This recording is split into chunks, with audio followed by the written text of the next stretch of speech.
नमस्कार, कसे आहात सगळे? तर पुन्हा एकदा आपलं स्वागत आहे पायल रेसिपीजमध्ये.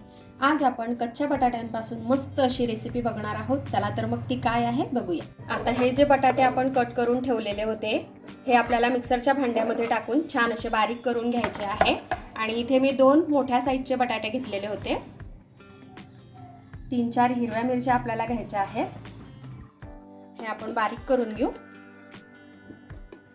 तर इथे मी आता हे छान असं बारीक करून घेतलेलं आहे. आता हे आपण एका भांड्यात काढून घेऊ.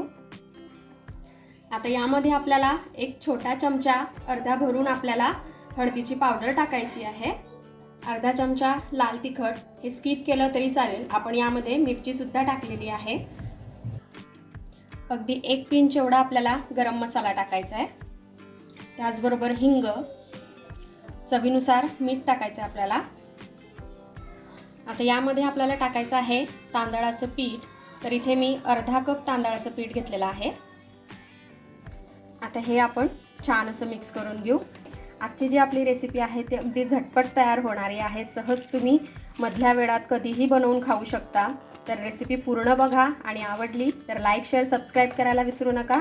आता यामध्ये आपल्याला थोडं बेसन पीठ सुद्धा टाकून घ्यायचं आहे. त्याचबरोबर आपल्याला अर्ध्या कपापेक्षा अर्ध एवढं बेसन पीठ टाकायचं आहे. म्हणजे जेवढं आपण तांदळाचं पीठ घेणार त्याच्या अर्ध आपल्याला इथे बेसन पीठ घ्यायचं आहे. आता हेही आपण छान असं मिक्स करून घेऊ.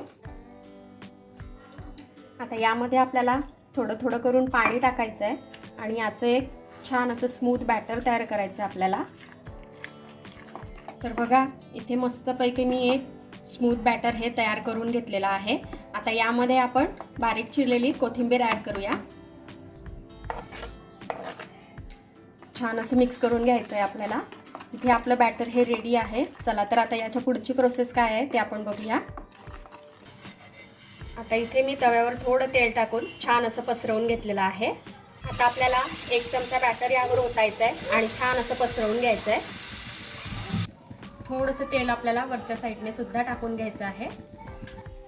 आता हे बघा, अगदी सहजपणे हे निघतंय. आता आपण हे पलटी करून घेऊ.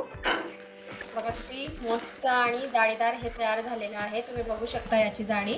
अशाच खूप साऱ्या रेसिपीज झटपट होणाऱ्या मी याआधी केलेल्या आहेत. त्या तुम्हाला बघायच्या असतील तर आय बटनवर जाऊन तुम्ही नक्की बघा. त्या पण रेसिपीज तुम्हाला भरपूर आवडतील. आता दुसऱ्या साईडने सुद्धा आपल्याला याला छान असं करून घ्यायचं आहे. आता आपण पलटून बघूया. बघा, या साईडने सुद्धा हे छान असं झालेलं आहे. आता आपण काढून घेऊ आणि अशाच प्रकारे बाकीचे सुद्धा तयार करून घेऊ.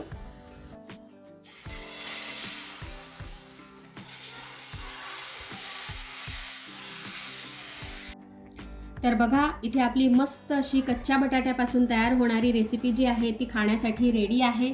तर तुम्ही पण अशा प्रकारे घरी रेसिपी बनवून बघा आणि कशी वाटली ते मला कमेंटमध्ये कळवायला विसरू नका. आपण भेटूया असाच एका छानशा रेसिपीसोबत नेक्स्ट व्हिडिओमध्ये. तोपर्यंत आपली काळजी घ्या आणि जाता जाता चॅनलला सबस्क्राईब करा. Take care. Bye bye.